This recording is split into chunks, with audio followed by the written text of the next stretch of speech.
की है जो किस्मत और समय के फेर में उलझे थे। उनका नाम था गौरव और सुमन। इस कहानी का कवि हैं राहुल कुआड़ा। गौरव एक छोटे से गांव में रहता था जहां की जिंदगी बहुत साधारण और शांत थी। वह एक मेहनती लड़का था जो अपने परिवार की मदद करता था। सुमन भी उसी गांव में रहती थी, लेकिन उनका परिवार थोड़ा बड़ा था। सुमन की मां एक शिक्षिका थीं और उसके पिता गांव के डॉक्टर थे।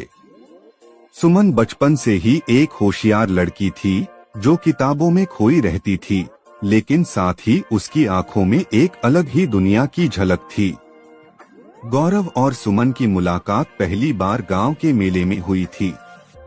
गौरव अपने दोस्तों के साथ मेला देखने गया था और सुमन अपनी मां के साथ आई थी।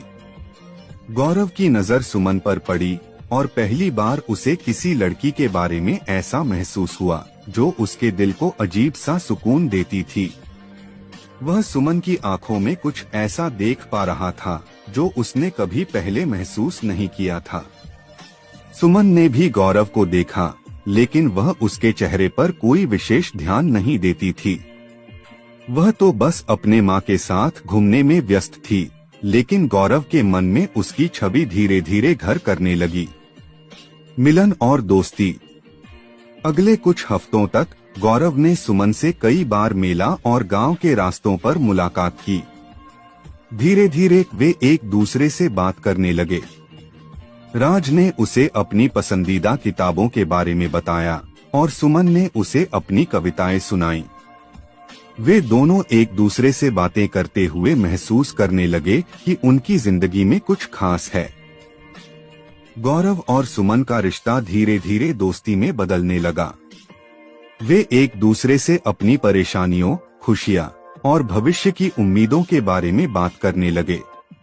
गौरव को यह समझ में आने लगा कि वह सुमन के बिना कुछ भी अधूरा महसूस करता था और सुमन भी गौरव के साथ समय बिताकर कुछ अलग ही शांति और सुख महसूस करती थी। सुमन के मन में भी अब गौरव के लिए कुछ खास था, लेकिन वह अपनी पढ़ाई और परिवार के कारण अपने एहसासों को दबाए रहती थी।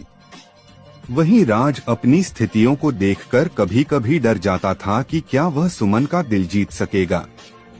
परेशानी और प्रेम। एक दिन सुमन की मां ने उसे घर बुलाया और कहा, तुम्हें इस साल की बोर्ड परीक्षा की तैयारी अच्छे से करनी होगी और अब तुम्हारा ध्यान केवल पढ़ाई पर होना चाहिए। यह सुनकर सिया थोड़ी उदास हो गई, क्योंकि गौरव के साथ उसकी दोस्ती अब कुछ गहरी होती जा रही थी, लेकिन उसकी मां की बातों ने उसे समझा दिया कि उसकी प्राथमिकता क्या होनी चाहिए। गौरव को यह समझ में आ गया कि सिया के लिए उसकी पढ़ाई ज्यादा महत्वपूर्ण थी, लेकिन फिर भी वह उसे अपनी भावनाएं बताने का साहस नहीं जुटा पा रहा था। एक दिन जब वे गांव के बाहर एक नदी के किनारे बैठे थे, गौरव ने अचानक अपने दिल की बात कह दी। सुमन, मुझे तुमसे कुछ जरूरी बात करनी है, गौरव ने हल्के से कहा। सुमन ने उसकी तरफ देखा। उसकी आंखों में एक सवाल था, क्या बात है गौरव? गौरव ने गहरी सांस ली और कहा, मैं तुमसे बहुत प्यार करता हूँ और मैं चाहता हूँ कि तुम भी मुझे अपना साथी मानो। सुमन चुप रही। उसकी आंखों में असमंजस था।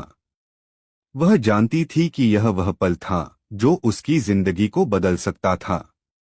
गौरव, मैं समझती हूँ कि तुम क्या महसूस कर रहे हो, सिया ने धीरे से कहा, लेकिन मुझे अपनी पढ़ाई और भविष्य के बारे में सोचना है। मैं तुम्हारे साथ और ज्यादा समय नहीं बिता सकती। गौरव को यह सुनकर बहुत दुख हुआ, लेकिन उसने सुमन की इच्छाओं का सम्मान करते हुए कहा, मैं समझता हूँ सुमन, तुम्हारी जिंदगी का रास्ता अलग है और मैं तुम्हारी मदद करूंगा, भले ही हम अलग अलग रास्तों पर चलें। इस घटना के बाद सुमन ने अपनी पढ़ाई पर ध्यान केंद्रित किया और गौरव ने भी अपने कामों में खुद को व्यस्त कर लिया। समय का फेर, वक्त बीतता गया और दोनों के रास्ते अलग होते गए। सुमन ने अपनी पढ़ाई पूरी की और शहर के एक अच्छे कॉलेज में दाखिला लिया। गौरव ने भी अपनी नौकरी में अच्छा मुकाम हासिल किया। वे दोनों एक दूसरे से बहुत दूर हो गए, लेकिन दिल में एक दूसरे के लिए कुछ खास था। एक दिन जब सुमन शहर लौट रही थी, उसने गौरव को देखा। वह अब एक बड़े आदमी की तरह दिखता था। उसकी आंखों में वही पुरानी दोस्ती और प्यार था जो कभी गांव की गलियों में खिलता था। गौरव, सुमन ने उसे देखा और चौंकी। सुमन, तुम यहाँ? गौरव ने आश्चर्य से पूछा। हाँ, मैं अब शहर में रह रही हूँ।